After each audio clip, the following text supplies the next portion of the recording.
अस्सलाम वालेकुम। जी स्टूडेंट्स, कल के लेक्चर से कोई क्वेश्चन?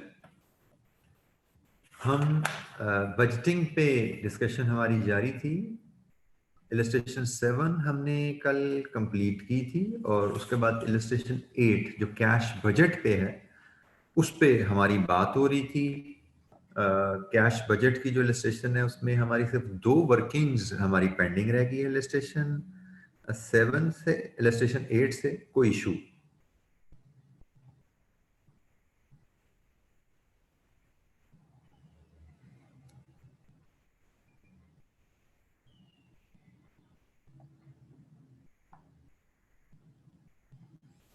ये राशिद ने काफी लंबे चौड़े सवाल पूछती हैं। उसने कहा जी discount on sales first month में क्यों नहीं लिया? बेटा, फर्स्ट मंथ की सेल्स पे हमने डिस्काउंट लिया है, लेकिन डिस्काउंट आपका किन कस्टमर को जाना है ये आपको पता होना चाहिए। आपकी फर्स्ट मंथ की सेल के जो क्रेडिट कस्टमर हैं उनको आपने डिस्काउंट देना है। तो फर्स्ट मंथ की सेल के क्रेडिट कस्टमर आपके पैसे कब दे रहे हैं? ये तो इन पे हमने ये डिस्काउंट लिया हुआ है। फर्स्ट मंथ की सेल्स के जो क्रेडिट कस्टमर हैं उन्होंने मंथ 2 में हमें पैसे देने हैं, तो उन पे हमने डिस्काउंट डिडक्ट किया हुआ है। ठीक है। दूसरा सवाल आपका क्या है जी? वन बाय वन देखते हैं। सेल्स यूनिट्स पे तो गालबन मैंने अभी बात ही शुरू नहीं की। वो तो हमने अभी परचेजेस पे बात करनी है तो सेल्स यूनिट पे बात करेंगे हम। रेंट एक्सपेंस, तो आप इस क्वेश्चन में रेंट एक्सपेंस कौन सा था? इस क्वेश्चन में रेंट कौन सा था बेटा? जरा राशिद जरा क्लियर करेंगे किस रेंट की बात कर रहे हैं? हम इलस्ट्रेशन 8 डिस्कस कर रहे हैं ना। पॉइंट नंबर 7 में रेंट एंड रेट्स की बात कर रहे हैं आप शायद। It's not rent, it's rent and rates. बेटा आप नोट पढ़ने की आदत डालिए। इस पे हमारी कल बड़ी शेर हासिल गुफ्तगू हुई थी कि उसने कहा है 25,000, इस 2,08,000 में से 30% डेप्रिसिएशन है उसको निकाल दो। 2,03,500 रह गए थे। फिर उसने कहा ये 25,000 पहले महीने में जाना है, इसको भी निकाल दो। जो बाकी खर्चा बचा उसके बारे में वो कह रहा है वो रेगुलर होगा, मतलब वो डिवाइड बाई 12 हो जाएगा। ये जो इसने लिखा मैंने कर दिया था। अब इसमें आपको क्या चीज समझ नहीं आई? ये मंथ 1 की अमाउंट है और ये जो अमाउंट आएगी ये मंथ 1 से 12 की अमाउंट है। या बोलिए क्या चीज समझ नहीं आई इसमें आपको?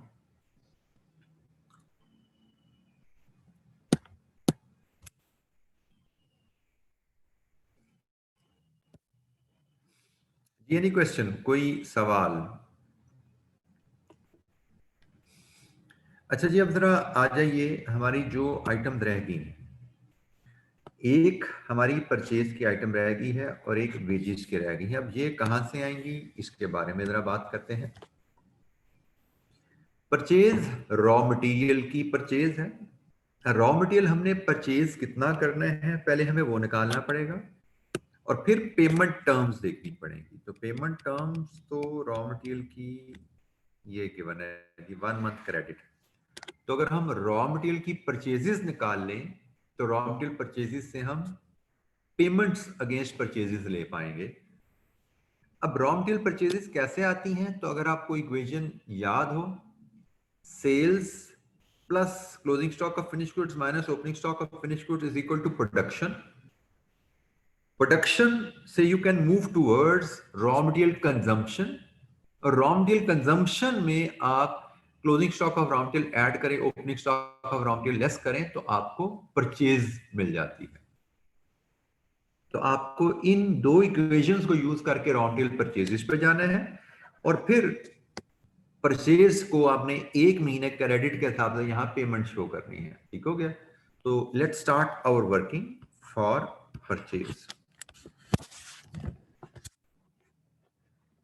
अच्छा जी, अभी जैसे मैंने आपसे डिस्कशन की कि हमें सेल्स चाहिए, सेल्स में क्लोजिंग स्टॉक ऐड करेंगे, ओपनिंग स्टॉक लेस करेंगे फिनिश्ड गुड्स का, तो हमें प्रोडक्शन आ जाएगी यूनिट्स में। प्रोडक्शन से हम फिर रॉ मटेरियल कंजम्पशन पे जाएंगे, कंजम्पशन में रॉ मटेरियल का क्लोजिंग स्टॉक ऐड करेंगे, ओपनिंग स्टॉक लेस करेंगे, तो हमें रॉ मटेरियल परचेज आ जाएगी, जिसके बेसिस पे हम पेमेंट अगेंस्ट परचेजेस ले पाएंगे।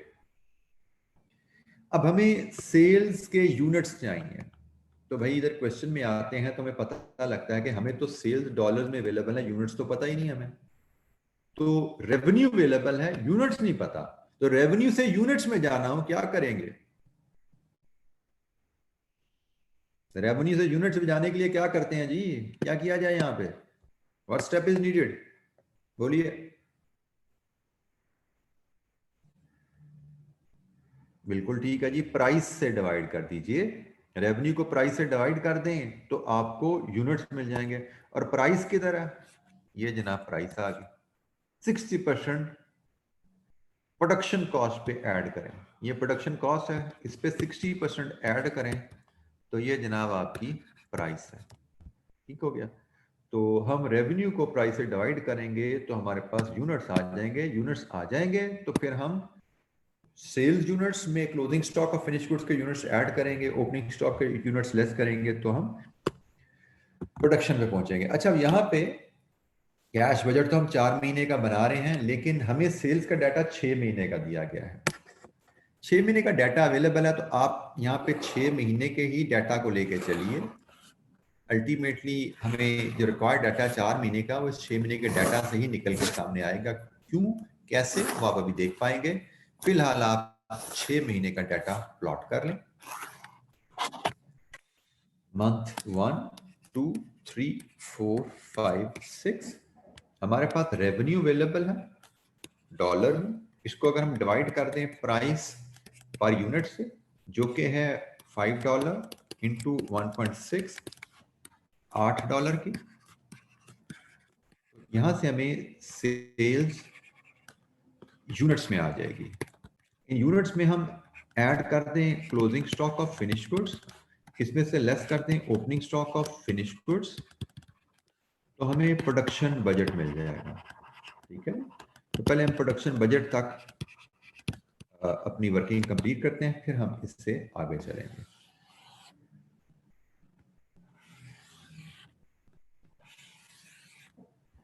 सेल्स की फिगर जो हमें अवेलेबल है जी, month 1 96,000, month 2 96,000, month 3 92,000, month 4 again 96,000, month 5 100,000, month 6 104,000।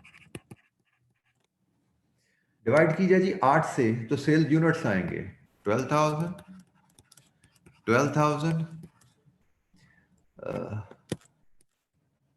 11,500,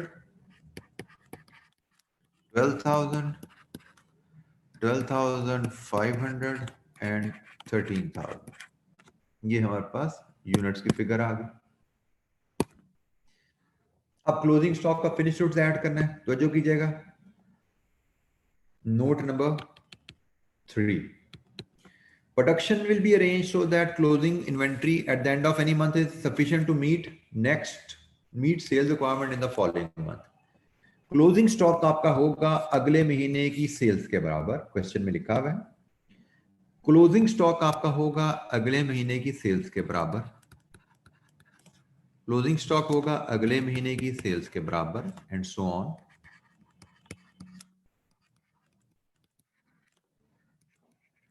ये जरा अलर्ट रहिएगा बच्चा, मुझे को थोड़ी देर पता ना लगे कि बच्चा को सो रहा था, मुझे ऐसा सवाल ना पूछिएगा जिससे मुझे पता लगे कि आप सो रहे थे। ठीक है जी, क्लोजिंग स्टॉक अगले महीने की सेल्स के बराबर है, और एक महीने का क्लोजिंग स्टॉक नेक्स्ट मंथ का ओपनिंग स्टॉक होता है।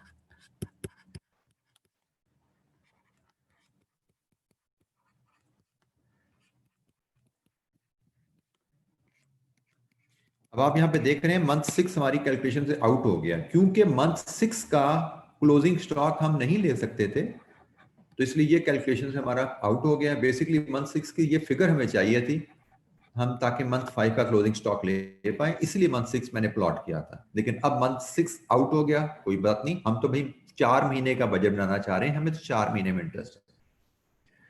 अच्छा, अब एक चीज यहाँ पे रह गई, वो है मंथ 1 का ओपनिंग स्टॉक। इस पे हम कल बात काफी सिर हासिल कर चुके हैं।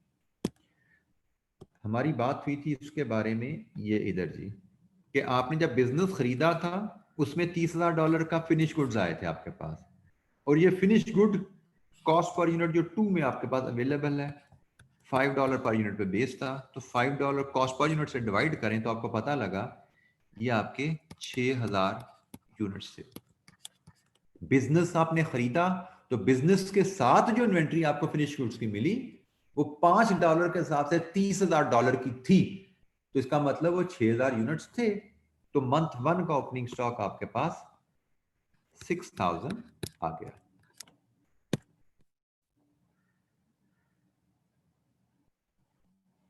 मंथ 1 का ओपनिंग स्टॉक जब हमने बिजनेस खरीदा तो उसके साथ हमें ये 6,000 यूनिट्स मिले। लीजिए जी, अब हम प्रोडक्शन बजट यहां से बनाते हैं। प्रोडक्शन बजट मंथ 1 का है 18,000, month 2 11,500, month 3 12,000, month 4 12,500, month 5 13,000। Production budget आ गया हमारे पास जी। अब हमने प्रोडक्शन से जाना है कंजम्पशन पे। अब हमने प्रोडक्शन से जाना है कंजम्पशन पे। तो कंजम्पशन पे जाना है तो रॉ मटेरियल की कंजम्पशन हमें डॉलर अमाउंट में दी गई है, तो हम डायरेक्टली डॉलर में ही कंजम्पशन वर्कआउट कर लेते हैं। Raw material consumption requirement, consumption requirement से मुराद होती है प्रोडक्शन के लिए जो यूजेज आपकी है। Raw material consumption budget at $2.5 per unit. तो 18,000 इंटू 2.5, तमाम वैल्यूज को 2.5 से मल्टीप्लाई हम करते जाएंगे तो हमारे पास बजट बिल्ड होता जाएगा। तो बताइए जनाब, 18,000 इंटू 2.5,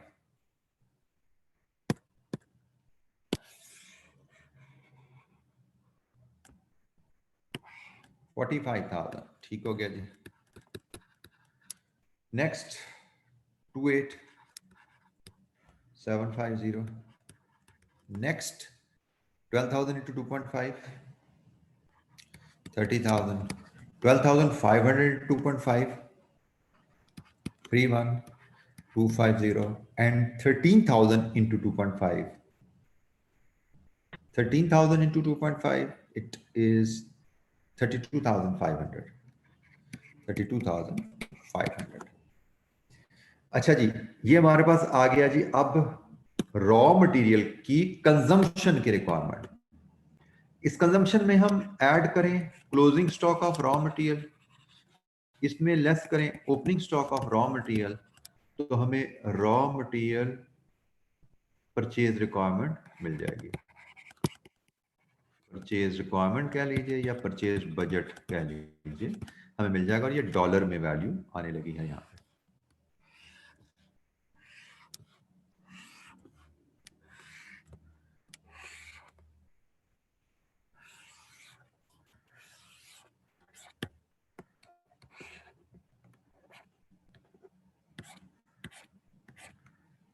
अच्छा जी, closing stock of raw material के बारे में हमें क्या इंफॉर्मेशन अवेलेबल है वो पढ़ लेते हैं जी। नोट नंबर 4 में, single raw material will be purchase so that inventory at the end of a month, मतलब closing stock is sufficient to meet half of the following month's production requirement. Raw material की production requirement की बात हो रही है। Raw material की production requirement से मुराद होती है रॉ मटेरियल की कंजम्पशन, क्योंकि प्रोडक्शन में रॉ मटेरियल जो यूज होना है उसको रॉ मटेरियल यूजेज या रॉ मटेरियल कंजम्पशन कहा जाता है। तो आपका जो क्लोजिंग स्टॉक होना चाहिए वो नेक्स्ट मंथ की यूजेज का हाफ होना चाहिए। तो closing stock next month usage का हाफ होना चाहिए। तो जनाब मंथ 1 का क्लोजिंग स्टॉक क्या होगा आपका? 14,375। मंथ 2 का हाफ 15,000। यूजेज का हाफ 15625, यूजेज का हाफ 16250। इससे आगे का डाटा अवेलेबल नहीं है तो ये कॉलम भी आउट हो गया। तो वी डोंट माइंड, हमें तो 4 महीने ही चाहिए थे, ये 2 महीने तो हमने 4 महीने तक पहुंचने के लिए यूज किए थे। अब 1 महीने का क्लोजिंग, नेक्स्ट महीने का ओपनिंग होता जाएगा।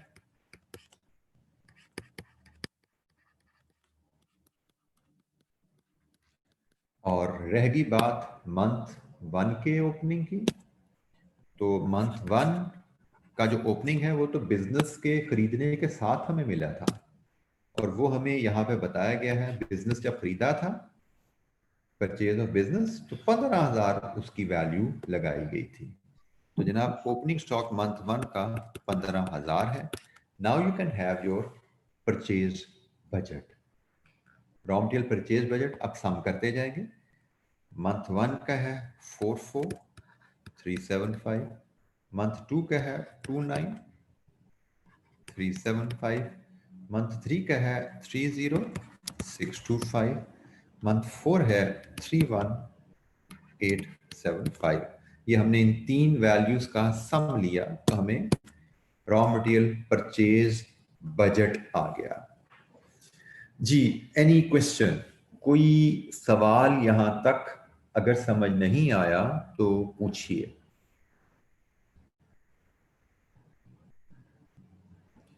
हमारे पास परचेज बजट आ गया है, बट हमें तो पेमेंट अगेंस्ट परचेज चाहिए। तो जनाब ये है पेमेंट की टर्म, 1 मंथ क्रेडिट। इसका मतलब ये पेमेंट मंथ 2 में जानी है, ये पेमेंट मंथ 3 में जानी है, ये मंथ 4 में जानी है। ये हमारी मंथ 1 में हमारी कोई पेमेंट नहीं आने वाली। 1 मंथ क्रेडिट के साथ हम इन वैल्यूज को अपने कैश बजट में पोस्ट कर सकते हैं। परचेज बजट आ गया है, हमें पेमेंट्स अगेंस्ट परचेजेस चाहिए, तो उसके लिए पेमेंट पॉलिसी देख ली, 1 मंथ क्रेडिट। एनी क्वेश्चन, कोई सवाल? लीजिए जी, इनको हम पोस्ट कर देते हैं अपने कैश बजट। ये जी कैश बजट है, इसमें यहां पे हमारी परचेज रिक्वायरमेंट है। मंथ 1 में कोई पेमेंट नहीं होने वाली, मंथ 2 में 44,375 मंथ 1 की परचेजेस आ गई, मंथ 3 में मंथ 2 की परचेजेस 29,375, और मंथ 4 में मंथ 3 के परचेजेस 30,625। मंथ 4 की परचेजेस मंथ 5 में जा रही हैं, बट मंथ 5 हमारा बजट बन नहीं रहा, हम सिर्फ 4 मंथ का बजट बना रहे हैं। लास्ट आइटम हमारी रहेगी जी वेजेस की। इसकी working is very simple. Wages के बारे में हमें पहले वेजेस की कॉस्ट चाहिए।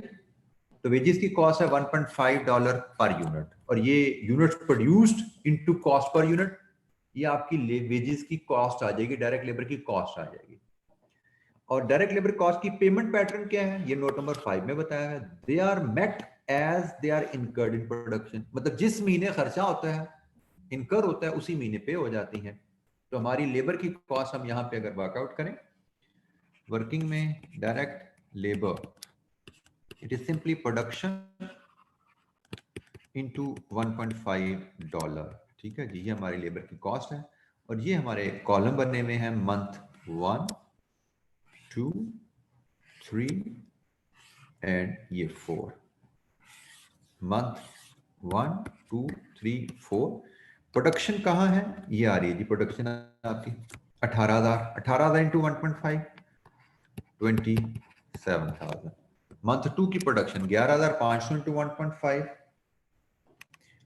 17,250। मंथ 3 की प्रोडक्शन 12,000 इंटू 1.5 18,000। मंथ 4 की प्रोडक्शन 12,500 इंटू 1.5 18,750।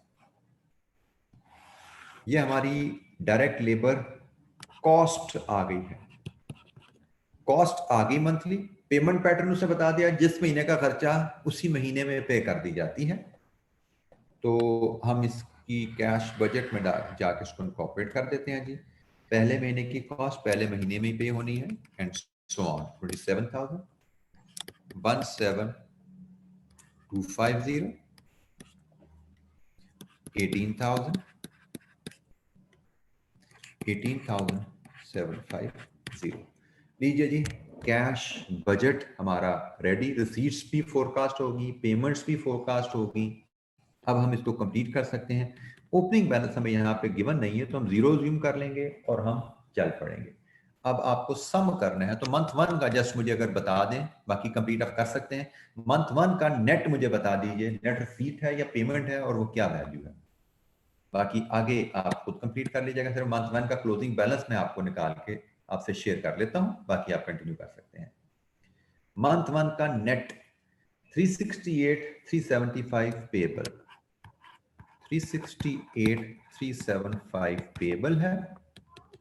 0 ओपनिंग बैलेंस हुआ तो क्लोजिंग बैलेंस 368,375 ही हुआ और ये आपका नेक्स्ट पीरियड को चला गया 368,375 एंड सो ऑन। इसी तरह आप चलते जाएंगे, यहां पे सम करेंगे, फिर यहां पे सम करेंगे इन दो वैल्यूज का, कैरी फॉरवर्ड होगा, कैरी ऑन करते रहेंगे। आपको ये चौथी वैल्यू जब यहां तक आप पहुंचेंगे तो ये आपकी कैश बजट या कैश फ्लो फोरकास्ट कंप्लीट हो जाएगी।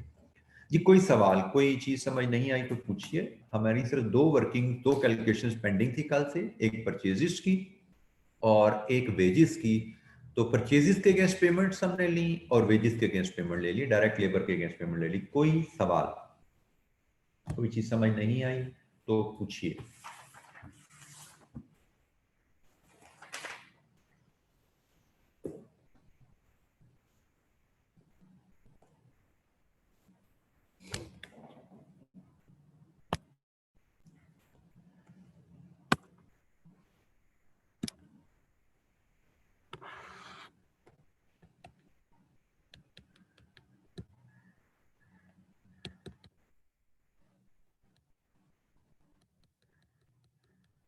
कोई वर्किंग अगर समझ नहीं आई, पूछना चाहते हैं पूछिए। अच्छा जी, अभी तक के लिए हमारी इलस्ट्रेशंस फिलहाल कंप्लीट हुई। अब हम कुछ एग्जाम लेवल क्वेश्चन करेंगे। बजटिंग पे हमारी कुछ डिस्कशन रहती है लेकिन वो हम एग्जाम लेवल क्वेश्चन के बाद करेंगे। हम अब हमें एग्जाम लेवल क्वेश्चंस की तरफ मूव करना है। यहां तक कोई सवाल किसी बच्चे के पास?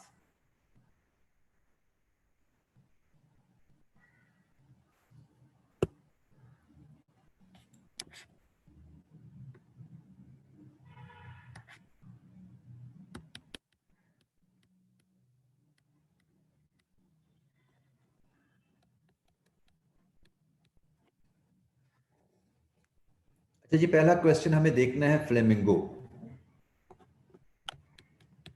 अब बजटिंग के बारे में मैं यहीं पे शुरू में आपको वार्न कर दूं, अलर्ट कर दूं। पहले भी कर हर टॉपिक में बताता आया हूं लेकिन इसमें खसूसियत के साथ आप लोग याद रखिएगा,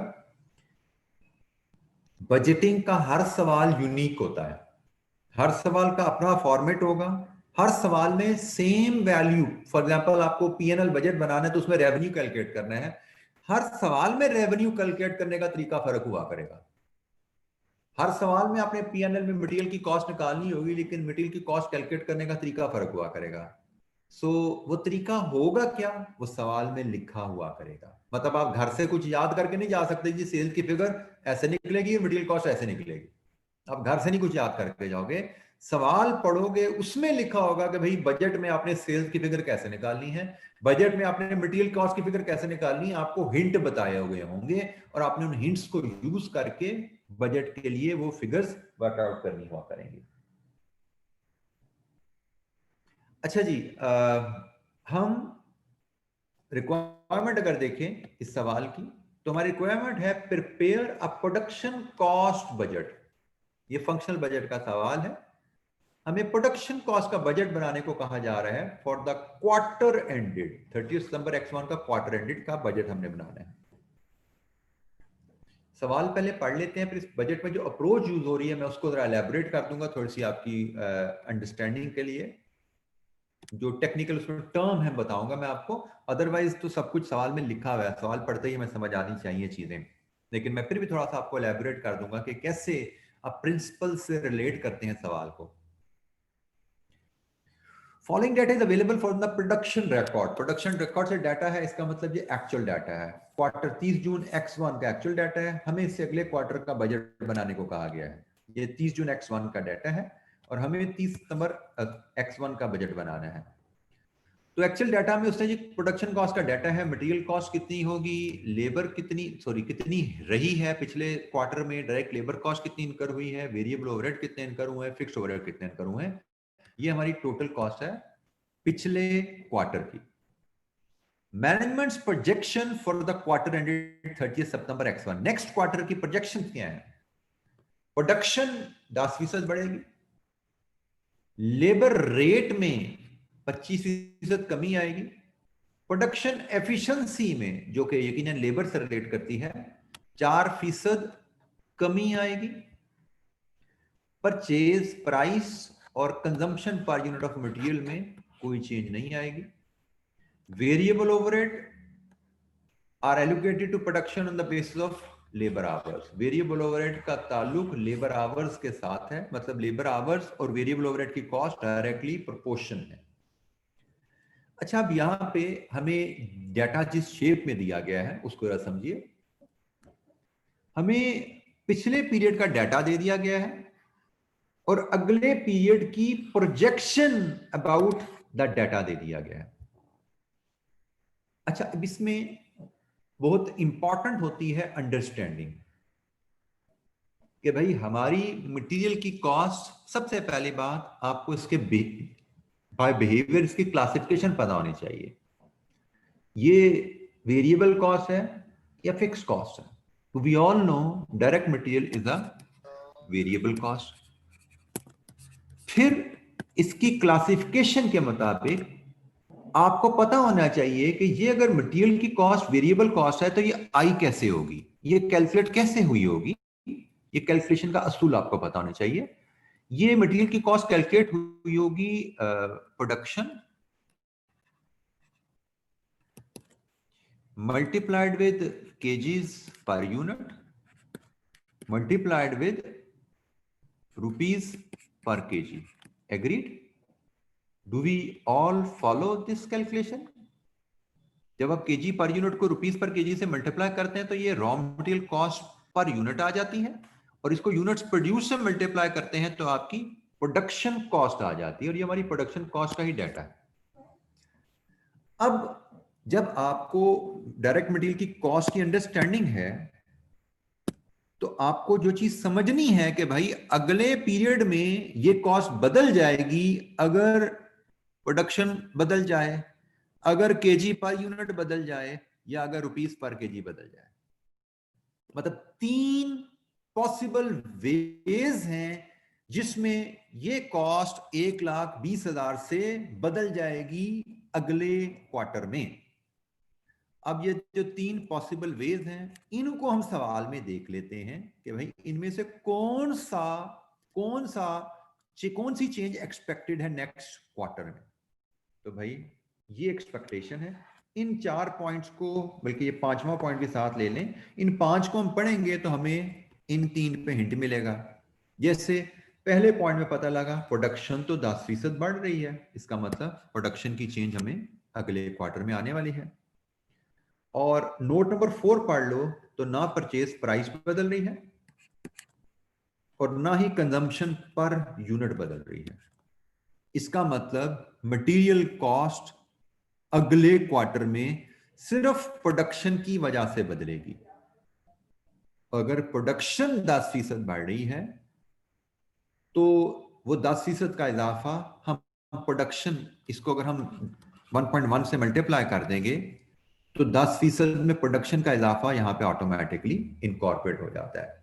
अच्छा, इस अप्रोच को जिसमें हमें पिछले पीरियड का डाटा दे दिया जाए, अगले पीरियड की प्रोजेक्शन दे दी जाए और हम उन प्रोजेक्शंस के मुताबिक वैल्यू को रिवाइज कर लेते हैं, बेस को, इसको कहा जाता है technically incremental approach of budgeting. Academic meaning है, एक एकेडमिक टर्म है जो मैं आपको समझा रहा हूं, इंक्रीमेंटल बजटिंग। इस क्वेश्चन में उसकी कोई, हमें कोई राइटअप नहीं लिखना उस पर, लेकिन मैं सिर्फ उसका नाम बता रहा हूं। हम इसमें वर्किंग कर कैसे रहे हैं, हम मटेरियल की कॉस्ट कैसे प्रोजेक्ट कर रहे हैं कि भाई पिछले क्वार्टर में 1,20,000 थी और अगले क्वार्टर में सिर्फ 10% की प्रोडक्शन का चेंज है जो यहां पे आना है, जिसकी वजह से हमारी रिवाइज्ड कॉस्ट 1,32,000 पे चली जाएगी। हमने किया क्या? हमने कॉस्ट की नेचर समझी, और उसकी कैलकुलेशन समझी और कैलकुलेशन के मुताबिक क्या चेंजेस अगले क्वार्टर में आने वाली हैं वो स्टडी की और उसको इनकॉर्पोरेट कर दिया। Let's talk about labour. हम लेबर पे भी बात करते हैं इसी अंदाज में। लेबर की कॉस्ट फॉर एग्जांपल कैसे आई होगी? पहली बात यह है कि या फिक्स्ड है या वेरिएबल है, तो आंसर इज ये भी वेरिएबल है। अच्छा जी, ये वेरिएबल कॉस्ट है तो ये कैसे कैलकुलेट हुई होगी? ये कैलकुलेट हुई होगी production into labour our per unit into rupees पर लेबर आवर। एग्रीड? हमारी लेबर कॉस्ट इन तीन वैल्यूज को लेके कैलकुलेट हुई है। अब हम देख लेते हैं कि अगले साल इन तीनों वैल्यूज में क्या क्या चेंज आने वाला है। क्या प्रोडक्शन में चेंज आने वाला है? यस, प्रोडक्शन में 10% का इजाफा आने वाला है। क्या लेबर आवर पर यूनिट में कोई चेंज आने वाला है? तो answer is yes. Note number 3, production efficiency 4% से कम होगी। तो जो कीजिएगा, एफिशिएंसी कम होने का मतलब लेबर टाइम ज्यादा लगेगा कम लगेगा?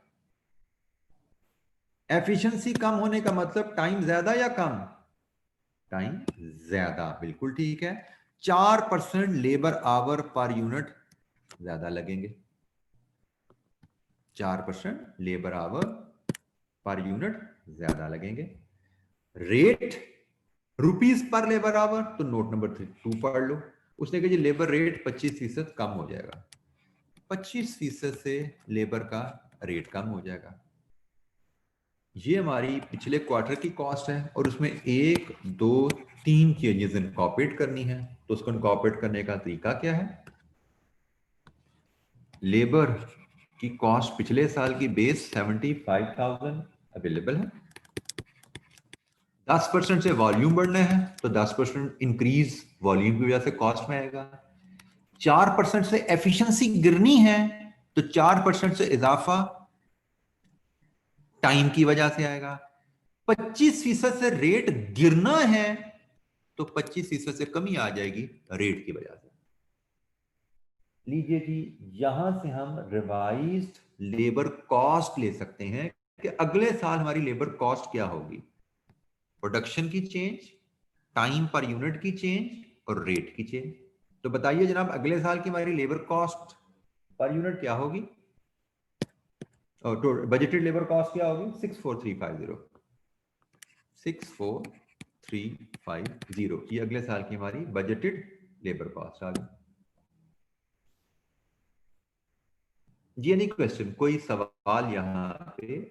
कोई चीज समझ नहीं आई? मतलब ये मैंने आपको पूरा एक्सप्लेन किया स्टेप वाइज कि हम कॉस्ट की नेचर को समझेंगे, हम कॉस्ट की कंपोजिशन को समझेंगे और उसके मुताबिक क्या चेंजेस अगले पीरियड में आने वाली हैं वो चेंजेस हम बेस फिगर में इंकॉर्पोरेट कर देंगे। हमें पिछले साल की जो फिगर बेस दी गई है उसमें अगले साल की जो प्रोजेक्शन है, जो रेलेवेंट एडजस्टमेंट्स हैं वो पास कर देंगे। इसको हम इंक्रीमेंटल अप्रोच कहते हैं कि बेस फिगर में जो अगले पीरियड के एडिशनल इफेक्ट हैं, जो एडजस्टमेंट्स हैं उनको पास कीजिए। तो हमने बेस फिगर ली, उसमें ये एडजस्टमेंट 1 2 3 पास की तो हमारी रिवाइज फिगर लेबर की आ गई। अच्छा जी, नेक्स्ट हमारे पास कॉस्ट है वेरिएबल ओवरहेड की, उस पर बात कर लेते हैं। वेरिएबल ओवरहेड और इसकी बेस फिगर है 70,000। वेरिएबल ओवरहेड की cost again it's a variable cost. इसमें भी प्रोडक्शन, लेबर आवर्स और रेट, 3 कंपोनेंट्स इसमें इन्वॉल्व हैं। क्योंकि उसने कहा वेरिएबल ओवरहेड लेबर आवर की बेसिस पे एब्जॉर्ब किए जाते हैं, तो यहां पे भी प्रोडक्शन आवर होंगे, लेबर आवर पर यूनिट होंगे और रेट वेरिएबल ओवरहेड का होगा। तो देखते हैं क्या क्या बदला है। क्या प्रोडक्शन बदली? यस, प्रोडक्शन बदली। क्या लेबर आवर पर यूनिट बदला? Yes, labour our per unit बदला। क्या वेरिएबल ओवरहेड का रेट बदला? तो उसके बारे में क्वेश्चन इज साइलेंट कि वेरिएबल ओवरहेड की कॉस्ट में कोई चेंज है। जैसे उसने हमें लेबर के बारे में बताया, लेबर का रेट बदला। उसने हमें मटेरियल की प्राइस के बारे में बताया कि ये नहीं बदली, लेकिन ओवरहेड के बारे में साइलेंट है। तो साइलेंट भी हो तो हम अज्यूम करेंगे भाई नो चेंज। इसका मतलब इसमें एक प्रोडक्शन की चेंज लगेगी और एक लेबर टाइम की चेंज लगेगी। ये दो चेंजेस लगेगी तो आपके वेरिएबल ओवरहेड की फिगर नेक्स्ट पीरियड की रिवाइज होके आपके पास आ जाएगी। क्या फिगर है जी?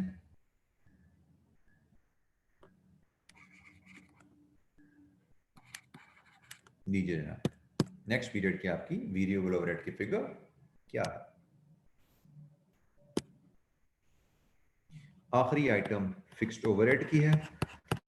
तो फिक्स्ड ओवरहेड में अगर हम बात करें, ये तो फिक्स्ड कॉस्ट है।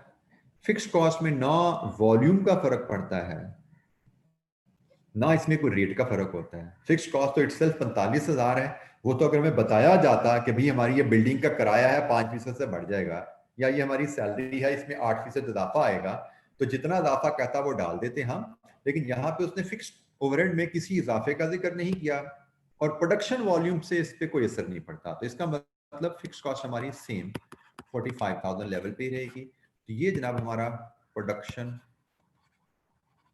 कॉस्ट बजट आ गया। कितना है जी प्रोडक्शन कॉस्ट बजट?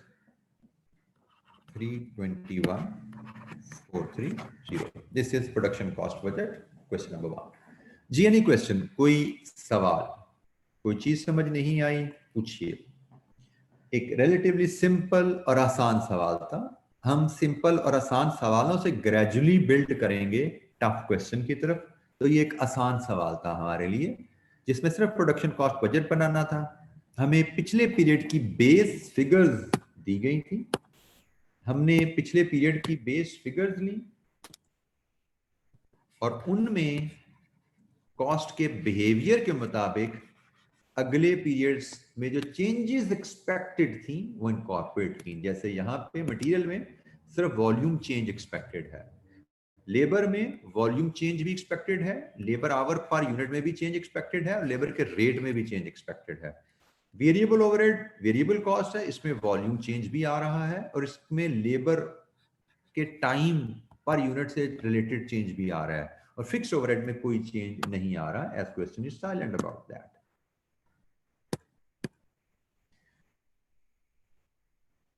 राशिद साहब, क्योंकि क्वेश्चन ने नहीं कहा, मैंने आपको क्या बताया, जो क्वेश्चन में लिखा होगा उसके मुताबिक हम ट्रीट करेंगे। क्वेश्चन में वेरिएबल ओवरहेड के रेट के बारे में कोई इंफॉर्मेशन नहीं है, तो we will assume that it has not changed. ये उसामा क्या पूछ रहे हैं? एचआर कॉस्ट की, हर कॉस्ट की नेचर पता होनी चाहिए जी। बिल्कुल, कॉस्ट बिहेवियर अगर आपको याद हो तो हमने कॉस्ट बिहेवियर क्लासिफिकेशंस पढ़ी थी बिल्कुल पहले लेक्चर में कॉस्ट काउंटिंग के। वो शायद इसी तरह के मसाइल के लिए पढ़ी थी कि आगे चल के वो हमारी अप्लाई होनी है। कॉस्ट क्लासिफिकेशन, कॉस्ट बिहेवियर्स हमने जो स्टडी किए थे वो हमारे यकीनन अगर हमें पता नहीं है तो बजटिंग में तो हम बिल्कुल कोरे हैं। कॉस्ट अकाउंटिंग में ही ओवरऑल हम कोरे रह जाएंगे, क्योंकि बजटिंग में भी ये चीजें यूज हो रही हैं। आगे डिसीजन मेकिंग का एक चैप्टर हमारा आना है जिसमें हमारी दो कॉस्ट, हमें दो क्वेश्चन हमें एग्जाम में आते हैं उस पोर्शन से, तो उसमें भी ये बिहेवियर्स की अंडरस्टैंडिंग आपकी यूज होनी है। तो आपने जो पीछे पढ़ लिया वो आगे डिफरेंट टॉपिक्स में अप्लाई होता जाता है, कुछ ना कुछ कहीं ना कहीं अप्लाई होता जाता है, उसकी डिपेंडेंस है। इसीलिए आपको साथ साथ पीछे से भी रिवाइज करने की जरूरत होती है। पीछे से जितनी आपकी अंडरस्टैंडिंग अच्छी होगी अगले टॉपिक्स में उतनी परफॉर्मेंस आपकी बेहतर होती जाती है। जी एनी क्वेश्चन? क्वेश्चन नंबर 1 हमने किया, कोई सवाल?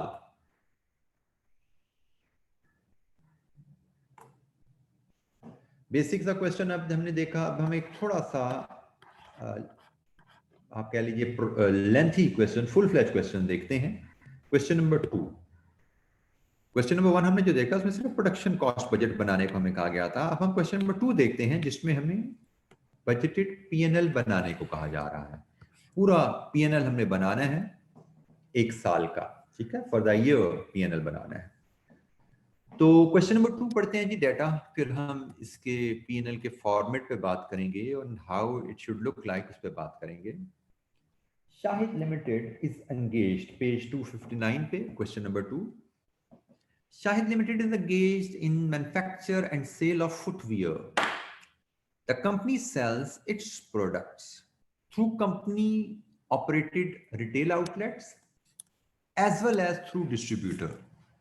डिस्ट्रीब्यूटर से भी बेचते हैं और रिटेल आउटलेट से भी बेचते हैं। The management is in the process of preparing budget for the year X0 X1 on the basis of following information। Budget के लिए हमें इंफॉर्मेशन दी गई है। The marketing director provide the following annual sales projection. हमारी sales अगले साल क्या होगी? Men units and price range, women units and the price range. फिर इसकी एक्सप्लेनेशन उसने यहां पे हमें प्राइस रेंज की दे दी है कि previous pattern indicates that 60% of the units, ये यूनिट्स में से जो इन यूनिट्स में से जो 60% है they are sold at the minimum price. Minimum price यहां पे ये है। 10% of the units are sold at the maximum price, ये आपकी मैक्सिमम प्राइस है। तो इसके 60% मिनिमम प्राइस पे गए, इसके 10% मैक्सिमम प्राइस पे गए, and remaining 30% at a price of 2000 and 1200 पर footwear for main and women. तो ये वुमेन की मिनिमम प्राइस है, ये वुमेन की मैक्सिमम प्राइस है, ये वुमेन की एवरेज प्राइस है, ये मेन की एवरेज प्राइस है। ठीक है, तो उसने बता दिया कितने यूनिट्स किस प्राइस पे बिकेंगे। तो यहां से हमें सेल्स की फिगर नोट नंबर 1 से मिलने वाली है। आगे चलते हैं। It has been estimated that 30% of units sold, जितने भी हम ये यूनिट्स बेचेंगे सारे, इसमें से 30% would be sold through distributors who are offered 20% commission on retail price। ये जो प्राइसेस हमने सारी डिस्कस की ना, इस पे कमीशन दी जाएगी डिस्ट्रीब्यूटर को, लेकिन कितनी सेल्स पे कमीशन जाएगी? सिर्फ 30% पे, क्योंकि हमारी सारी सेल्स गालबन थ्रू डिस्ट्रीब्यूटर नहीं है। हमें शुरू में बताया गया है कि भाई डिस्ट्रीब्यूटर्स भी हैं और अपनी आउटलेट्स भी हैं, तो 30% उसने बता दिया डिस्ट्रीब्यूटर से है। इसका मतलब 70% हमारी अपनी आउटलेट से सेल होने जा रही है। जो भी हम टोटल यहां से रेवेन्यू निकालेंगे पॉइंट नंबर 1 से, उस रेवेन्यू का 30% थ्रू डिस्ट्रीब्यूटर है, 70% थ्रू रिटेल आउटलेट्स है, और डिस्ट्रीब्यूटर को 20% कमीशन जा रही है। आगे चलते हैं। The company operates 22 outlets. हमारी ये जो 70% सेल थ्रू आउटलेट हो रही है ना, ये 22 आउटलेट्स के थ्रू होती है। The fixed cost per outlet are 1.2 million per month. एक आउटलेट की कॉस्ट 1.2 पर मंथ है, and it include rent, electricity, maintenance, salary etcetera. तमाम कॉस्ट आप समझिए आउटलेट्स की जो फिक्स्ड कॉस्ट है, जो वेरिएबल कॉस्ट है, वो सारी इस 1.2 में कवर हो रही है। सेल्स थ्रू कंपनी आउटलेट्स, इन आउटलेट्स पे जो सेल हो रही है, it include sales of cut size footwear. Cut size footwear से मुराद होता है डिफेक्टिव पीसेस। डिफेक्टिव पीसेस भी यहां बेचे जाते हैं, which are sold at 40% below the normal price. 40% below से मुराद डिस्काउंट कह लीजिए आप कट साइज फुटवेयर जो बेचते हैं उन पे 40% डिस्काउंट देते हैं। कितनी सेल्स कट पीसेस की होती है? 5% of the sales of retail outlets. मतलब टोटल सेल्स, तो जो की जगह टोटल सेल्स का 70% आउटलेट्स पे है, और इस 70% का 5% डिस्काउंट पे है। और डिस्काउंट कितने हैं? 40%। सब कुछ क्वेश्चन में बताया गया है बेटा, हमने सिर्फ ज़रबे तकसीमें ठीक करनी है। ठीक है। Company keeps a profit margin of 120% on variable cost. इस जुमले में एक गलती है। वो गलती ये है कि मार्जिन की टर्म जब भी यूज की जाती है, आपके प्रायर नॉलेज से आपको पता होना चाहिए, मार्जिन हमेशा प्राइस पे लिया जाता है। जब आप कॉस्ट पे परसेंटेज अप्लाई करना चाहते हो तो इसको मार्जिन नहीं कहा जाता, इसको मार्कअप कहा जाता है। तो ये यहां पे एक छोटी सी आप कह सकते हैं एक टर्म के यूजेज की गलती है एग्जामिनर की तरफ से, और ये छोटी मोटी गलतियां एग्जामिनर करता रहता है, तो आपने कंफ्यूज नहीं हो जाना। उसने लिख दिया ना 120% ऑन द कॉस्ट, तो आपको पता होना चाहिए भाई ये मार्कअप ही है, मार्जिन नहीं है। तो उसने कहा जी प्राइस कैसे आती है? वेरिएबल कॉस्ट पे 120% मार्कअप आप ऐड करते हैं तो आपकी प्राइस आ जाती है, और इस वेरिएबल कॉस्ट में डिस्ट्रीब्यूशन कमीशन नहीं आपने शामिल करनी। ऊपर कमीशन का जिक्र भी आया था ना, तो उसने कहा कमीशन वाली वेरिएबल कॉस्ट का जिक्र नहीं हो रहा, कमीशन के अलावा वेरिएबल कॉस्ट की बात हो रही है।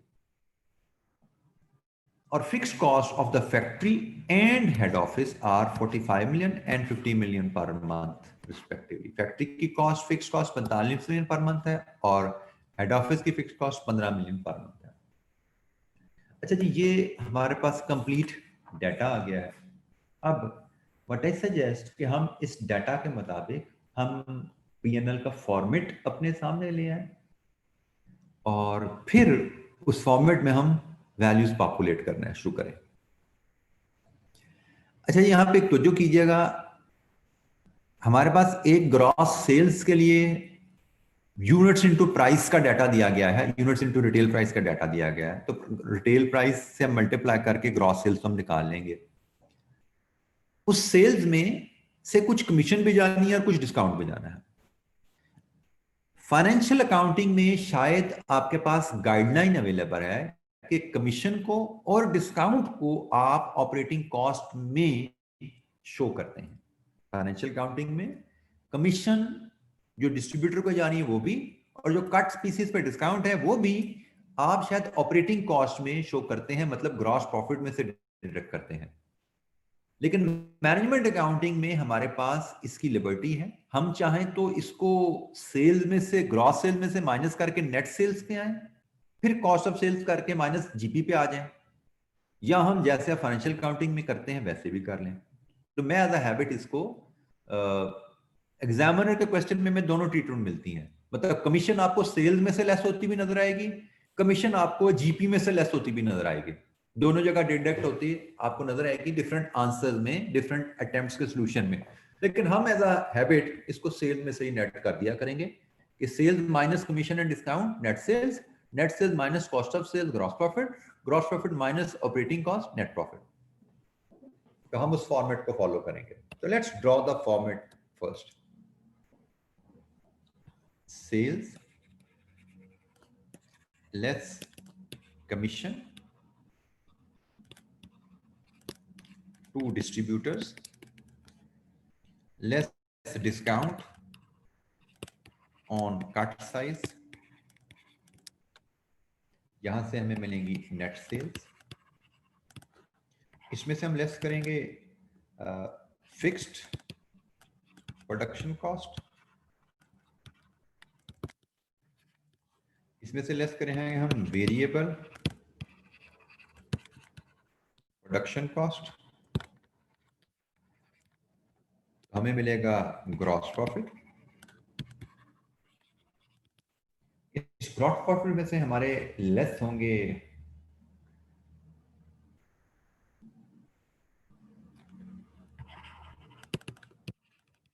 एडमिन, हेड ऑफिस ओवरहेड्स कह लीजिए, हेड ऑफिस ओवरहेड्स, और इसमें से हमारे लेस होंगे operating cost of retail outlets, will have net profit.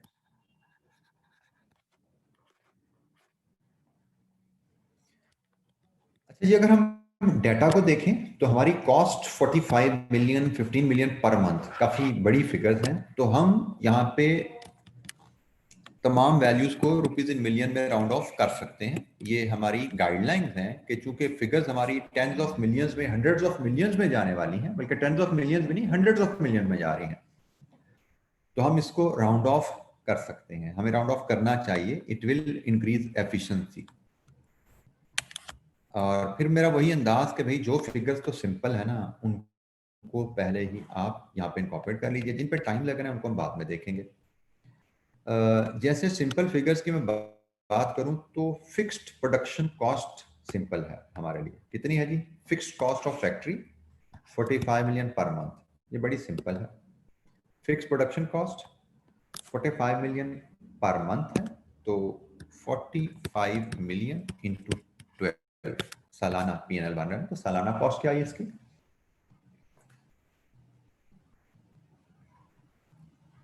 540 million, और मिलियन में जब डाटा हो तो 2 डेसिमल साथ हम यूज करते हैं।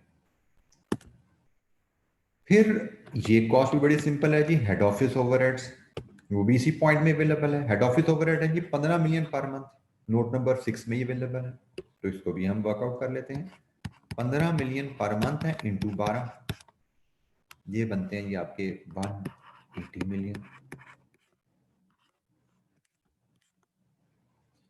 फिर operating cost of retail outlets, ये भी बड़ी सिंपल है, ये हमें यहां पे क्या बचेगा जी, 22 आउटलेट्स हैं, 1.2 मिलियन पर मंथ पर आउटलेट है। पर आउटलेट कॉस्ट क्या है 1.2, तो जनाब 1.2 मिलियन पर आउटलेट कॉस्ट है, 22 मिलियन 22 आउटलेट्स हैं और साल के 12 महीने हैं। यहां से आपकी operating cost of retail outlets भी आ जाती है, operating cost of retail outlets भी आ जाती है, ये आती है जी आपकी 316.80 मिलियन। ठीक हो गया जी। तो ये कॉस्ट फिगर्स सीधी सीधी थी, इनको हमने पहले आसानी से मैनेज कर लिया। अब जिस पे में वर्किंग रिक्वायर्ड है, अब हम उन वैल्यूज की तरफ जाते हैं। तीन फिगर सिंपल थी, तो तीन चार नंबर तो हमने बड़ी आसानी से, जो सबसे आसान तीन नंबर थे वो हमने पहले स्कोर कर लिए हैं। अब हम बाकी फिगर्स की तरफ चलते हैं, बाकी भी आसान है लेकिन उसमें हमें वर्किंग करनी पड़ेगी। जैसे सेल्स है, इसके लिए हमें वर्किंग मान बनानी पड़ेगी। कमीशन है, उसकी कैलकुलेशन हमें देखनी पड़ेगी। डिस्काउंट है, उसकी कैलकुलेशन देखनी पड़ेगी। शायद वो कैलकुलेशन हमें यहीं पे शो करनी पड़ेगी, हमारे पास जगह है, हम वर्किंग बनाने की जरूरत हमें नहीं पड़ेगी। ठीक है।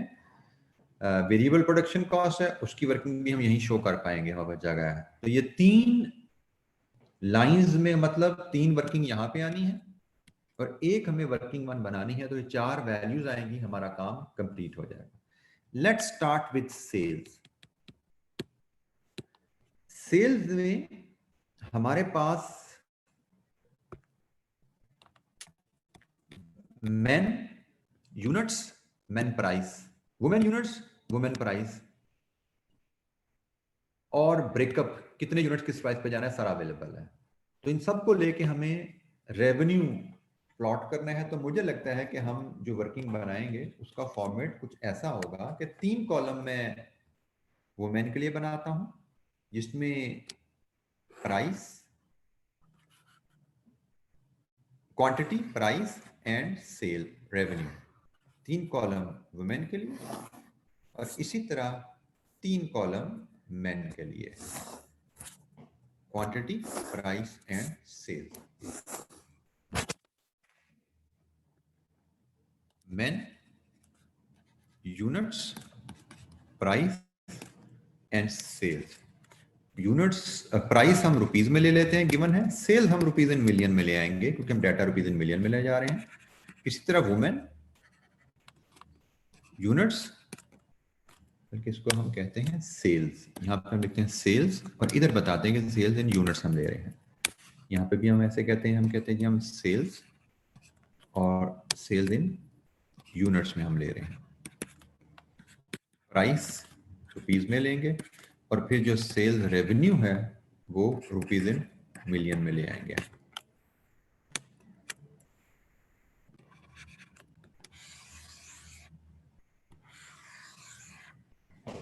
अच्छा जी, हमें कहा गया है कि कुछ यूनिट्स हमारे जाएंगे मिनिमम प्राइस पे, सेल्स एट मिनिमम प्राइस, कुछ यूनिट जाएंगे हमारे मैक्सिमम प्राइस पे और कुछ यूनिट्स हमारे जाएंगे एवरेज प्राइस पे। मिनिमम प्राइस पे हमारे कितने यूनिट जाएंगे क्वेश्चन में बताया गया है 60%।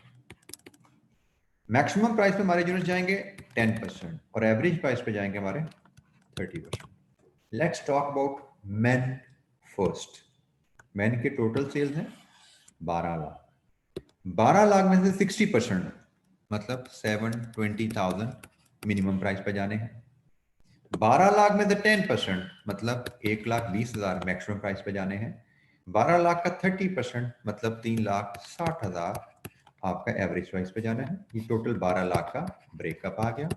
इसी अंदाज में आप वुमेन का भी ब्रेकअप बना लें। वुमेन के टोटल यूनिट आपने बेचने हैं 5 लाख, 5 लाख, तो 5 लाख में से 60% मतलब 3 लाख आपका मिनिमम प्राइस पे जाएगा। 10% मतलब 50,000 आपका मैक्सिमम प्राइस पे जाएगा। 30% मतलब 1,50,000 आपका एवरेज प्राइस पे जाएगा। ये सारी इंफॉर्मेशन हमें क्वेश्चन में गिवन है। प्राइसेस भी उसने बताई नहीं है, मिनिमम प्राइस क्या है मेन की? 1000। मैक्सिमम प्राइस क्या है मेन की? 4000। एवरेज प्राइस क्या है मेन की? 2000। मिनिमम प्राइस क्या है वुमेन की? 800।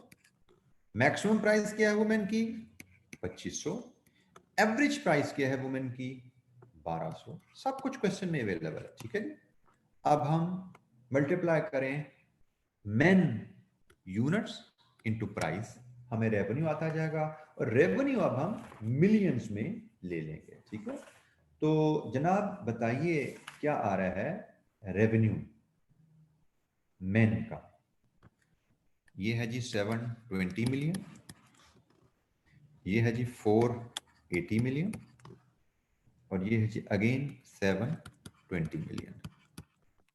यहां से आप टोटल रेवेन्यू दे सकते हैं, इट इज 1920.00। ये आपके मेन से सेल रेवेन्यू आ गया। वुमेन का sale revenue units into price 240 million, units into price 125 million, units into price 180 million, and the total is women का यहाँ से revenue 545 million। सेल्स की फिगर, मेन का रेवेन्यू क्या है, वुमेन का रेवेन्यू क्या है, एनी क्वेश्चन? अब आप देख लीजिए कि रेवेन्यू की फिगर हमने कैसे वर्कआउट की। हमने सिंपली पॉइंट नंबर 1 को पढ़ा है, और इस पॉइंट नंबर 1 में जो लिखा हुआ था, जो डाटा गिवन था, जो स्टेटमेंट्स थी, उस डाटा को और स्टेटमेंट्स को यूज करते हुए रेवेन्यू बना दिया। यही चीज मैं आपको right from the first day समझाता आ रहा हूं कि बजटिंग तो एक्सक्लूसिवली है ही ये, इसमें कोई नई चीज आती नहीं है, कोई टॉपिक नहीं नया आता, कोई कॉन्सेप्ट नहीं नया आता। इसमें सिंपल मैथमेटिक्स, आपको जरब तकसीम आती हो, किसको किससे जरब देनी है, किसको किसमें ऐड करना है, किसको किसमें से डिडक्ट करना है, ये सब कुछ क्वेश्चन में लिखा होता है। और यहां पे सिर्फ एक बेसिक कॉन्सेप्ट यूज किया हुआ है कि रेवेन्यू यूनिट्स इनटू प्राइस होता है। अब इसका कोई काउंटिंग से कोई ताल्लुक नहीं है बेटा, ये तो कोई आपका कोई लेमैन भी होगा वो भी बता देगा जी सेल्स की फिगर निकालने का तरीका क्या है, तो कहेगा यूनिट्स को प्राइस से ज़रब दे दो तो सेल्स की फिगर आ जाती है। चैलेंज क्या है, कितने यूनिट्स क्या प्राइस, बताया हुआ था सवाल में, हो गया मामला हल। जी कोई सवाल? इसको जनाब हम अपने रेवेन्यू में एक्सटेंड कर सकते हैं। वर्किंग वन से हम कहते हैं जी हमारे पास रेवेन्यू आया है 1920 प्लस 545 मिलियन, ठीक है जी। ये वर्किंग वन से हमने इसको उठाया, तो इसका सम हमारा बनता है 2465.00 रेवेन्यू आ गया।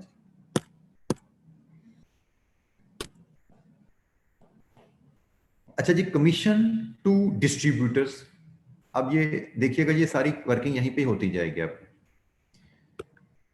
नोट नंबर 2 में उसने कहा कि आपकी 30% सेल्स, यूनिट्स की बात कर रहा है तो यूनिट्स 30%, तो रेवेन्यू भी 30% हो गया ना। 30% रेवेन्यू थ्रू डिस्ट्रीब्यूटर बिकना है, जिनको आपने 20% कमीशन देखनी है।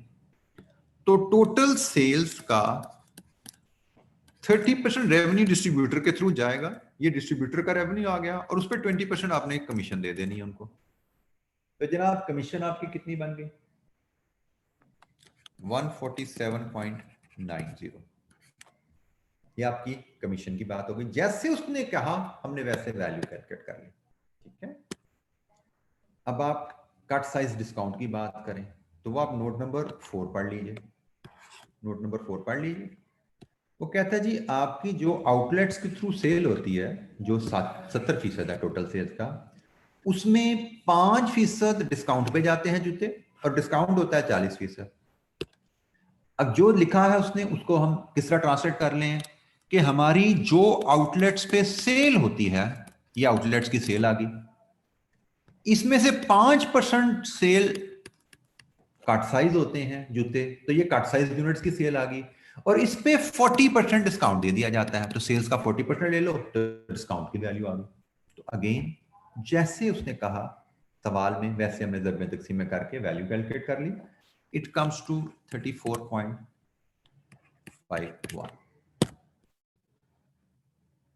34.51 इज द वैल्यू। लीजिए जी, अब आप टोटल कर लीजिए, यहां से नेट सेल निकाल लीजिए क्या आती है।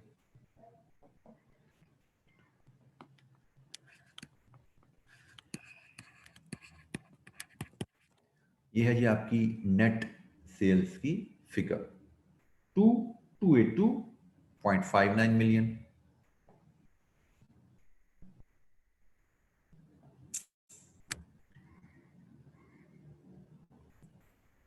अब हमारी आखिरी फिगर, आखिरी कैलकुलेशन रह गई है वेरिएबल प्रोडक्शन कॉस्ट की।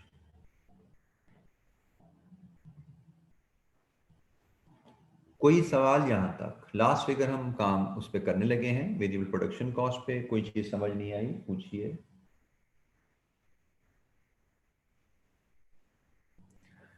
अच्छा जी, वेरिएबल प्रोडक्शन कॉस्ट, हमें वेरिएबल प्रोडक्शन कॉस्ट के बारे में जो नोट दिया गया है वो ये नोट नंबर 5 है जी।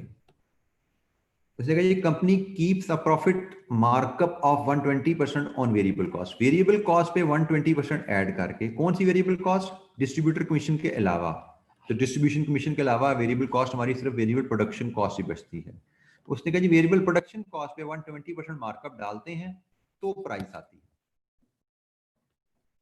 अब देखिए जरा समझिएगा, आपकी प्राइस या आपका जो रेवेन्यू है ना, बैकग्राउंड डिटेल तो हमने पढ़ ली, लेकिन असल में रेवेन्यू कैसे आता है? Units into price. ब्रेकअप सारा यूनिट्स का ब्रेकअप, प्राइस का ब्रेकअप नीचे अवेलेबल है, लेकिन this is the basic function. और आपकी वेरिएबल कॉस्ट कैसे आती है? इसी पैटर्न पे, units into variable cost per unit. जैसे यहां पे ये प्राइस पर यूनिट है, तो ये वेरिएबल कॉस्ट पर यूनिट है। अब यूनिट्स तो दोनों में कॉमन है, प्राइस और वेरिएबल कॉस्ट डिफरेंट है। फर्क क्या है? उसने कहा जी अगर वेरिएबल कॉस्ट आपकी 100 है तो प्राइस आपकी 100 जमा 120 220 है। यही बताया ना उसने आपको, यूनिट्स कॉमन है। अगर वेरिएबल कॉस्ट 100 है तो वेरिएबल कॉस्ट में 120 मार्कअप ऐड करें, प्राइस 220 है। तो जनाब इस रिलेशनशिप को एडजस्ट करना है, यूनिट्स कॉमन है, सिर्फ हमने वेरिएबल कॉस्ट का और प्राइस का डिफरेंस एडजस्ट करना है। तो 2465 का रेवेन्यू हमारा 220 के रेट पे निकला हुआ है। 220 के रेट पे अगर 2465 है तो 100 के रेट पे वेरिएबल कॉस्ट क्या बनेगी? ये हमारी वेरिएबल कॉस्ट की कैलकुलेशन है। सिंपल मैथमेटिक्स, यूनिटरी मेथड, जिस पे आपको असाइनमेंट भी मैंने दी थी कि यूनिटरी मेथड पे अपनी ग्रिप कर लीजिएगा, तो आपको वेरिएबल कॉस्ट यहां से मिलती है। इट इज 1120.46, शायद अगर राउंड ऑफ करेंगे आप 1120.46। लीजिए जी, अब ग्रॉस प्रॉफिट आपका आ गया। यहां से ग्रॉस प्रॉफिट बताइए क्या आ रहा है?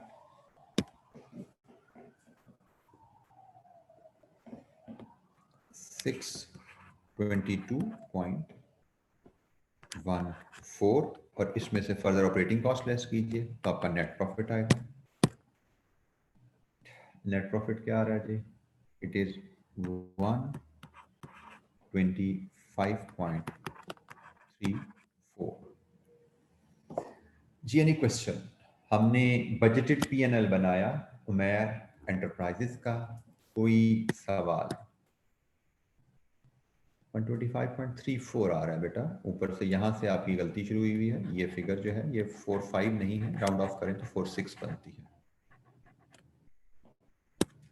जी। राउंडिंग ऑफ को अप्रोप्रिएटली हैंडल किया करें। एनी क्वेश्चन, कोई सवाल?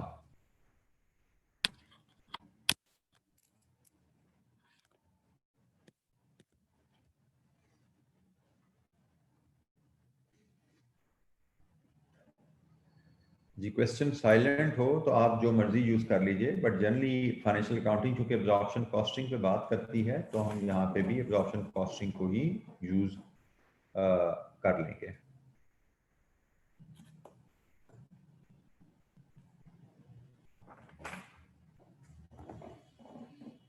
जी एनी क्वेश्चन, कोई सवाल?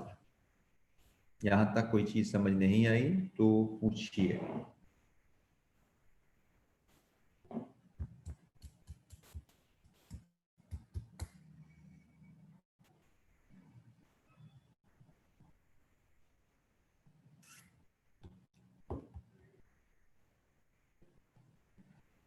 बेटा वेरिएबल कॉस्ट 100 नहीं है इस केस में, ये रिलेशनशिप है। 100 और 120 रिलेशनशिप है, रेशियोज हैं जिसमें हमने एडजस्ट किया है। उसने हमें रेशियो दे दी कि भाई अगर वेरिएबल कॉस्ट 100 है तो प्राइस आपकी 220 होती है। तो हमने उसके हिसाब से एडजस्टमेंट ले ली कि रेवेन्यू में तो हमने प्राइस 220 से मल्टीप्लाई किया हुआ था, वेरिएबल कॉस्ट 100 है, 220 पे अगर यूनिट्स इंटू 220 अगर ये है तो यूनिट्स इंटू 100 क्या होगा, वो यहां से निकल आया। रिलेशनशिप है, वेरिएबल कॉस्ट 100 नहीं है, लेकिन प्राइस और वेरिएबल कॉस्ट का रिलेशनशिप 100 220 का है। तो आपको प्राइस दे, वेरिएबल कॉस्ट और प्राइस दे दी जाए या 100 और 220 दे दिया जाए, एक ही बात है।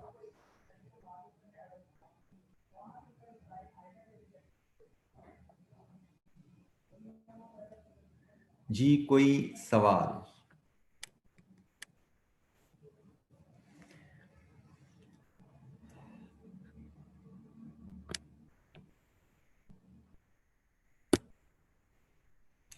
अच्छा जी, नेक्स्ट क्वेश्चन को भी देखते हैं। नेक्स्ट क्वेश्चन हम कंप्लीट तो नहीं कर पाएंगे, लेकिन उसका एक पार्ट शायद हम डिस्कस कर पाएंगे, तो हम उस पार्ट को डिस्कस कर लेते हैं। क्वेश्चन नंबर 3 है हमारे पास उमेर एंटरप्राइजेस का। इस क्वेश्चन में मैं अभी कंप्लीट क्वेश्चन आपसे नहीं पढ़ूंगा, मैं सिर्फ सिलेक्टेड पोर्शन जो हमारे लिए रेलेवेंट है आज उसको मैं पढ़ लूंगा, और फिर उसको लेके हम सिर्फ एक पार्ट को डिस्कस करने जा रहे हैं। ठीक है, कंप्लीट क्वेश्चन हम आज ये डिस्कस नहीं कर रहे होंगे।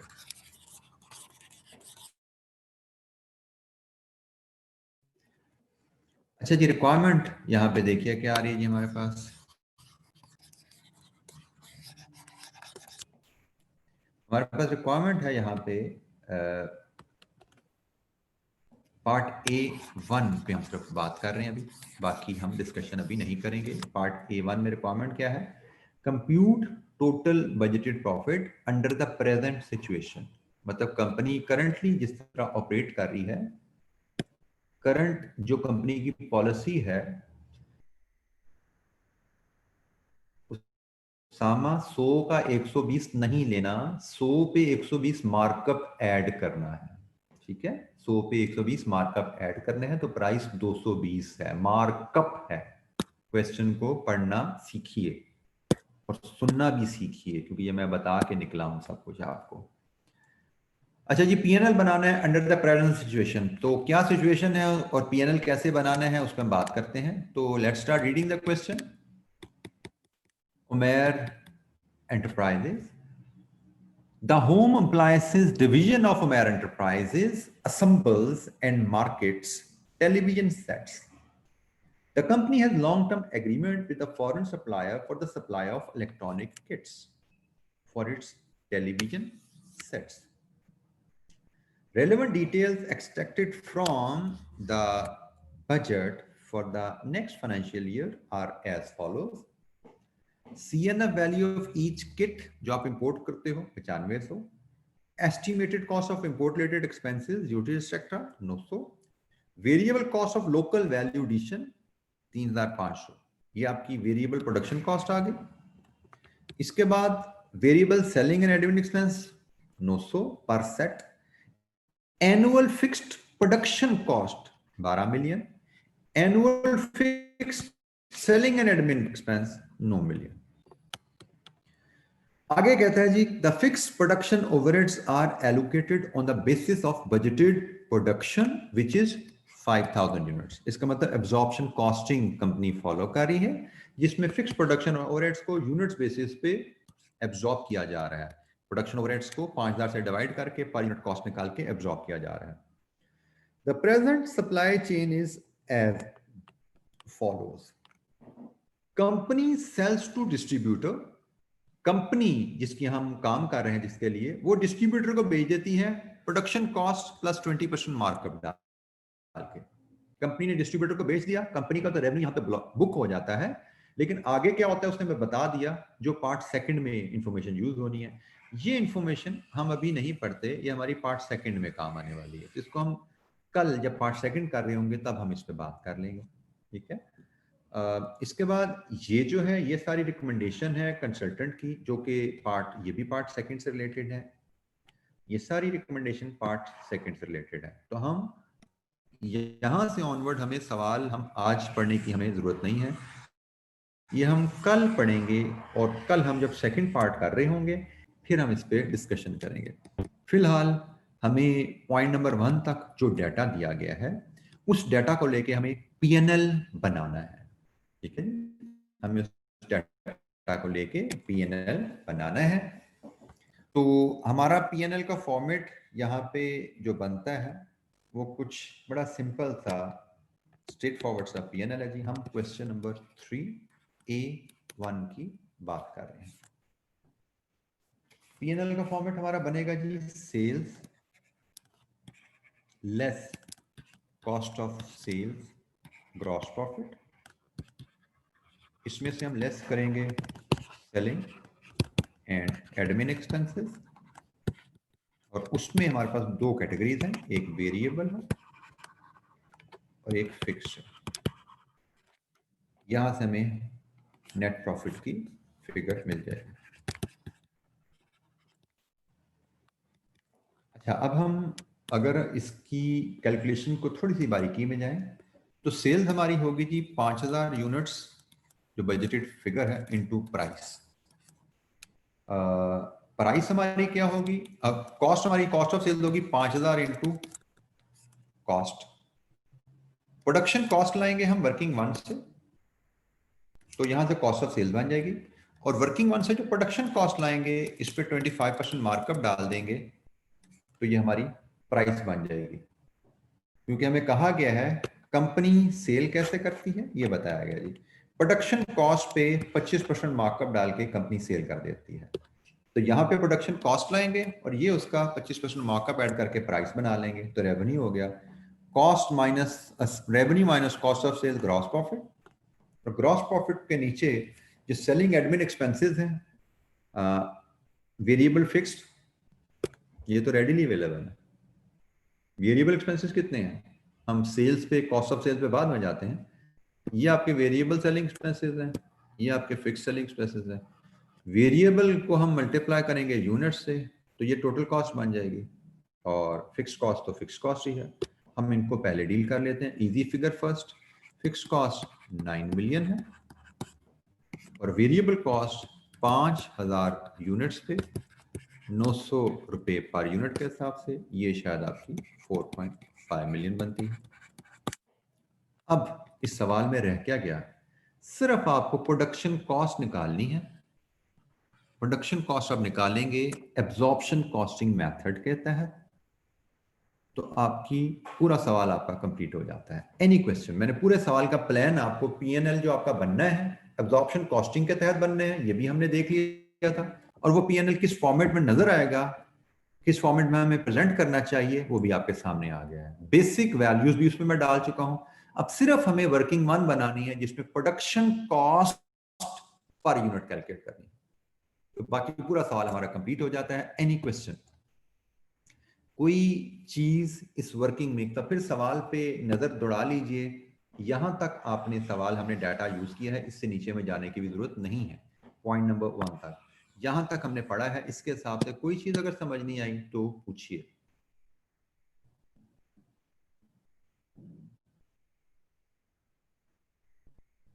बेटा अभी मैंने प्रोडक्शन कॉस्ट की तरफ जाना है, मैंने वो क्या बोला, प्रोडक्शन कॉस्ट पर यूनिट अभी हमने कैलकुलेट करनी है। मैंने उसके अलावा तमाम फिगर्स आपके सामने कैलकुलेट करके रख दी हैं। वर्किंग वन हमने बनानी है, 12 मिलियन आपकी प्रोडक्शन कॉस्ट है जो कॉस्ट ऑफ सेल्स में आनी है। जी एनी क्वेश्चन, कोई सवाल?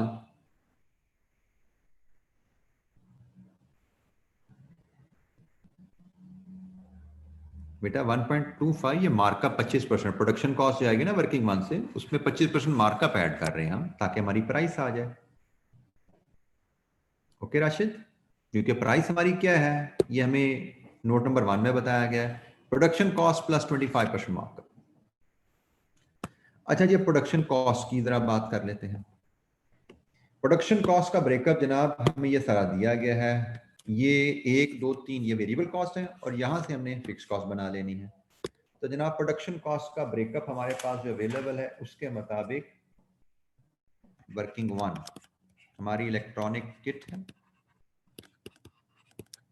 9,500 की। हमारी import duty import expenses etcetera 900 के। हमारी लोकल वैल्यू एडिशन है 3,500 की। और फिर इसमें fixed overhead per unit 12 million को 5,000 यूनिट पे तकसीम करना है। ये आती है जी 2400। This gives us production cost per unit under absorption costing है। उसने आल्दो एब्जॉर्प्शन कॉस्टिंग की टर्म यूज नहीं की, लेकिन जब बता दिया फिक्स कॉस्ट पर यूनिट होनी है तो इसका मतलब एब्जॉर्प्शन कॉस्टिंग है। लीजिए जी, हमारा क्वेश्चन कंप्लीट हुआ। यहां से हमारी कॉस्ट यहां से आ रही है 16,300। अब ये प्रोडक्शन कॉस्ट को हमने लेके पीएनएल में जाना है। आ गया पीएनएल, ये जी 16,300 यहां फीड करेंगे, इंटू 5,000 कॉस्ट ऑफ सेल्स आएगी। 16,300 इंटू 5,000 क्या रही है जी cost of sales?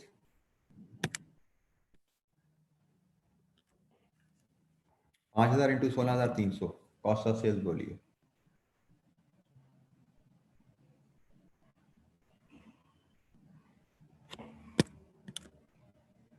81.5 million, 81.5 million.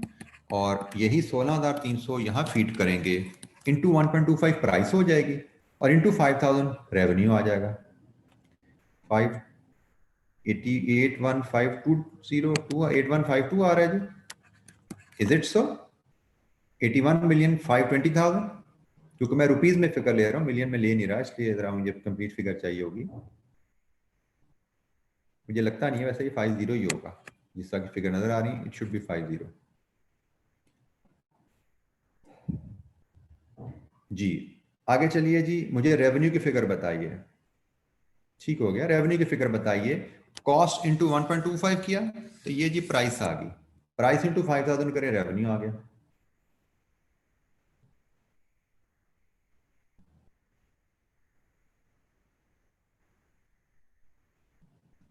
One O 1,875,000 लीजिए जी, revenue minus cost of sale gross profit. Gross profit कितना आ रहा है? 20,375,000। ये ग्रॉस प्रॉफिट हमारा जी है। ग्रॉस प्रॉफिट में से ऑपरेटिंग कॉस्ट लेस करें, net profit. Net profit is 6,875,000 जी। Any question? हमने सिर्फ करंट पॉलिसी के तहत पीएनएल बना लिया कि कंपनी अगर करंट पॉलिसी के तहत चले और 5,000 यूनिट बेचे, अगले साल कंपनी कितना मुनाफा कमाएगी। 6,875,000। Any question?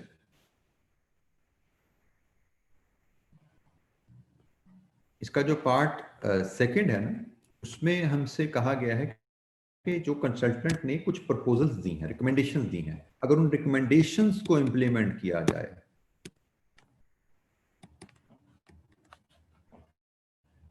टोटल प्रॉफिट बनाओ अगर recommendation of consultant are accepted and implemented. ये पार्ट इंशाल्लाह हम कल देखेंगे। हम देखेंगे कि रिकमेंडेशंस क्या हैं और उन रिकमेंडेशंस का हमारे प्रॉफिट्स पे क्या असर पड़ता है, ये इंशाल्लाह हम कल देख रहे होंगे। अभी हमने कहा कि जिस पॉलिसी के तहत हम चल रहे हैं, उस पॉलिसी के तहत चलते हुए हम 5,000 यूनिट्स अगर बेचें तो हम अगले साल कितना मुनाफा कमा सकते हैं। जी, कोई सवाल यहां तक? कोई चीज समझ नहीं आई, पूछिए।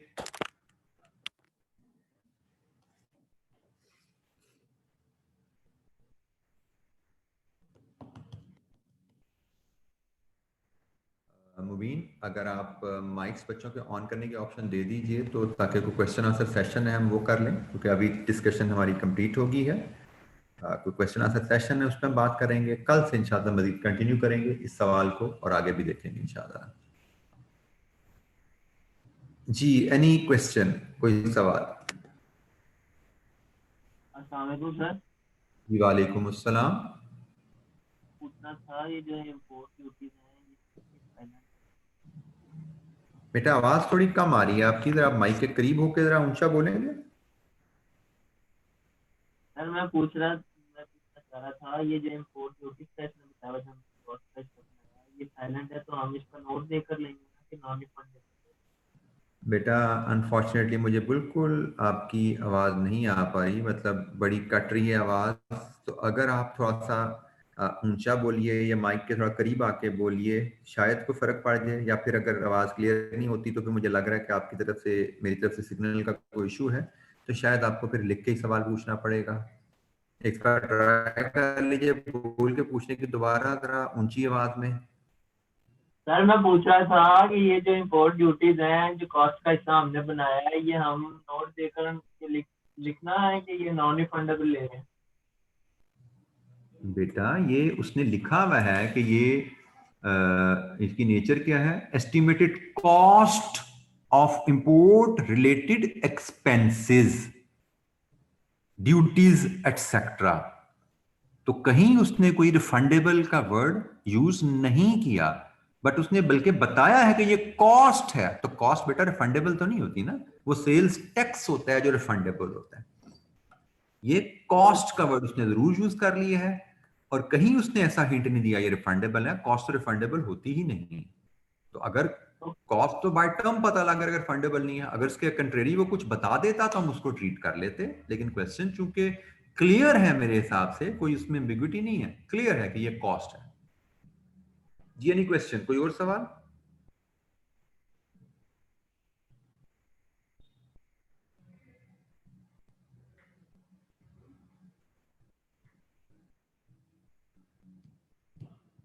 कोई और सवाल जी अभी आज के लेक्चर से?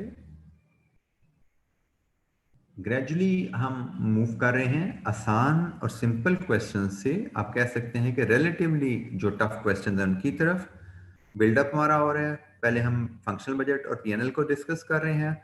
मे भी एक दो दिन में हम कैश बजट पे मूव कर जाएंगे। कल हम इस सवाल को कंप्लीट करेंगे और देखेंगे उससे आगे हम चल पाते हैं या नहीं, क्योंकि कल जुमे है, हमारी शॉर्ट क्लास होती है। और उसके बाद फिर हम, जैसे मैंने कहा कि पीएनएल पे हमें मजीद अभी दो क्वेश्चन शायद करने हैं टोटल। क्वेश्चन नंबर 4 है, वो भी पीएनएल पे है। क्वेश्चन नंबर 5 है, वो भी पीएनएल पे है। तो उसके बाद हम मूव कर रहे होंगे क्वेश्चन नंबर 6 पे, जहां से हम पीएनएल प्लस बजट हो जाएगा, और उसके ऑनवर्ड फिर हम सिर्फ बजट का सवाल करेंगे। अच्छा जी, आज के लिए फिर इतना ही। आज का सेशन हम क्लोज करते हैं, बाकी इंशाल्लाह कल इंशाल्लाह कंटिन्यू करेंगे। अल्लाह हाफिज, अस्सलाम वालेकुम।